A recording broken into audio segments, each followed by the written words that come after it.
Bon matin! Les tripeuses trotteuses sont en direct de Lamec!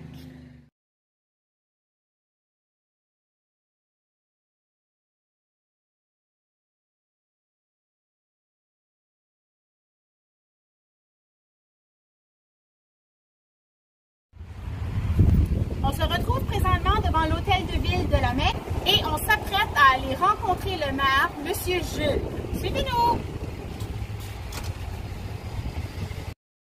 Bon matin, Monsieur le maire Jules. Est-ce que tu peux nous parler de Lamec, s'il te plaît? Avec plaisir. D'abord, je souhaite la bienvenue aux tripeuses trotteuses pour leur visite à Lamec. Alors, la ville de Lamec, on est municipalité depuis 1966. Puis, on a eu le statut de ville en 1982.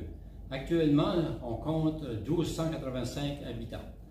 Et puis, on a ici des services complets. On est vraiment sur les îles Lamec-et-Miscou, le centre de services. On a une école primaire de 1 à 8.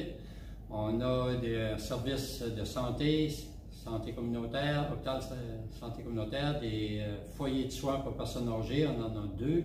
On a 2 édifices aussi pour appartements pour personnes âgées. On a une bibliothèque publique, on a épicerie, quincaillerie, station de service, pharmacie, services financiers, on a à peu près de tout. Et la municipalité, on a aussi une devise qui est communauté fondée sur la coopération et le bénévolat.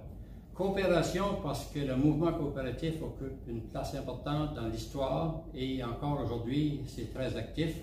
On compte ici 6 coop. Et puis, bénévolat parce que la communauté est très engagée au niveau du service, l'entraide, etc. Ça fait que c'est notre devise, puis nous en sommes fiers. Puis ça reflète vraiment la réalité des gens, puis de la collaboration qui existe dans la communauté. Alors, au niveau de la municipalité, bien sûr, j'ai parlé qu'on a développé la bibliothèque, mais on a aussi d'autres attractions, comme le centre plein air à Kaski, qui est notre terrain de jeu familial pour l'hiver. C'est très occupé aussi, puis il y a beaucoup de services qui sont disponibles sur place. On a des terrains de jeu qu'on a visités, des terrains de balle, etc. Parc intergénérationnel pour enfants adultes, alors un réseau de marche. Il y a aussi des stations d'exercice pour les adultes, etc. Et puis, on a également la piste cyclable, l'éco-parc, qui est un lieu de marche et d'interprétation de la nature. Nous avons également dans la communauté, toute la vie communautaire, c'est animé par des organismes souvent bénévoles. Alors, on a entre autres 2 festivals annuels et le Festival international de musique baroque qui célèbre ses 45 ans d'histoire. Disons qu'on a une version virtuelle à cause de la pandémie, mais habituellement, c'est quelque chose qui est toujours à guichet fermé parce que les gens viennent d'un peu partout, que ce soit du Québec, de l'Ontario, de Nouvelle-Écosse, etc., du Nouveau-Brunswick, qui viennent assister à ces concerts de très haut calibre. Ça fait que c'est très enrichissant comme culture, puis c'est une marque de commerce importante pour la municipalité. Puis ça se déroule dans une église en bois qui est multicolore, alors vraiment un cachet spécial. On a un 2e festival qui est le Festival provincial de la Tourbe. C'est un festival plus communautaire. Alors on a des activités plus famille, à 2, avec des spectacles aussi. Et on a une bonne restauration. On a le Café à l'Oa, on a la rue du Capitaine, qui est un resto-bar aussi. Puis on a le Cabernet, le restaurant au Cabernet, qui est de la haute cuisine. Alors, ça aussi, ça fait une renommée. Les gens viennent un peu partout pour déguster d'excellents repas. On a toutes sortes d'autres services, pâtisserie, services pour la mécanique, on a fleuristes, tous les services qu'une communauté peut avoir besoin, on les a ici, puis on est très fiers de nos entrepreneurs. Pour faciliter aussi l'arrivée de nouvelles familles, de jeunes familles, le parc fait partie de cette pensée-là, à un moment donné, de pouvoir favoriser les familles. On a établi à la municipalité des mesures incitatives pour l'achat d'une première maison. On a des mesures aussi pour le rachat d'entreprises ou construction de maisons ou construction d'entreprises Alors, on a des programmes incitatifs pour inciter les gens à venir continuer la vie communautaire ici.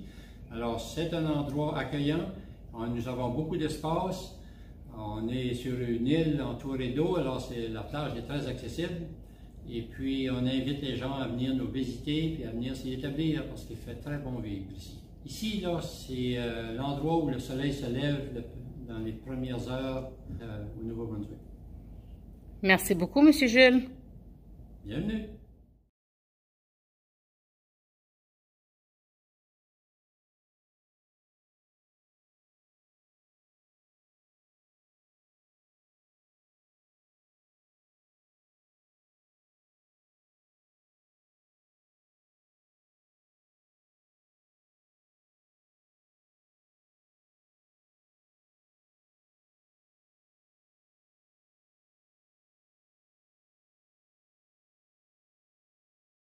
Bonjour, mon nom c'est Janie.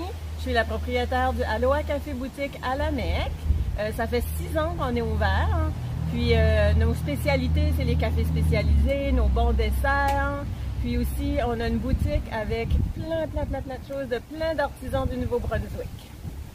J'encourage fortement les gens à venir faire le détour jusqu'à Nisku, voir notre fort, nos belles plages, notre belle région. C'est un petit paradis.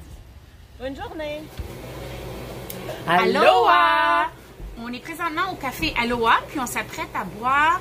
Moi, c'est un latte glacé au sirop d'érable. Puis moi, je me prends un smoothie banane fraise. Ah!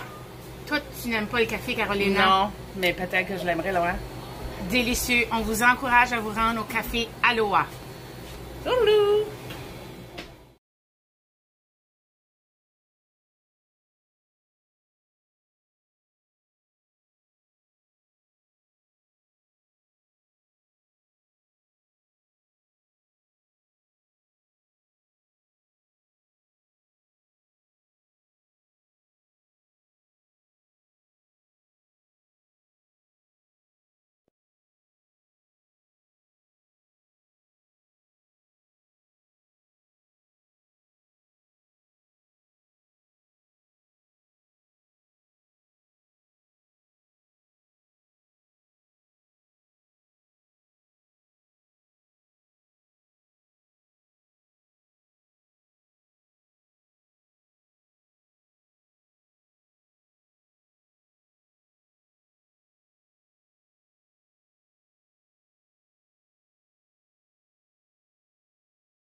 Nous sommes présentement au quai de la Mecque. Ici, on a un élevage d'huîtres par un entrepreneur local. Si vous avez la chance de venir au quai pour venir observer ces installations, c'est quand même une belle petite chose à observer.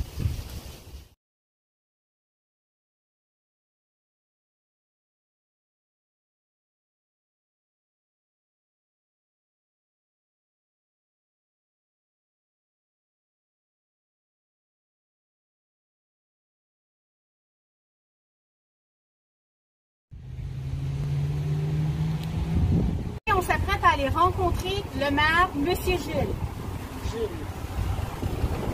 Bon matin, Monsieur le maire, Monsieur Jules. Non, Monsieur le maire, Monsieur le maire. Bon matin. Faudrait que je m'enregistre. Qu'est-ce que je dis tout le temps, Caroline? D'abord, bienvenue aux tripeuses. Bon. Joggeuses. Joggeuses. Trotteuses. Aux trotteuses. Tripeuse, trotteuse. Au quai de Caraquette, on a aussi Avant de conduire jusqu'au bout, vous pourrez avoir accès à l'élevage. C'est ça, accès à l'élevage. Accès à c'est ici. Il y a aussi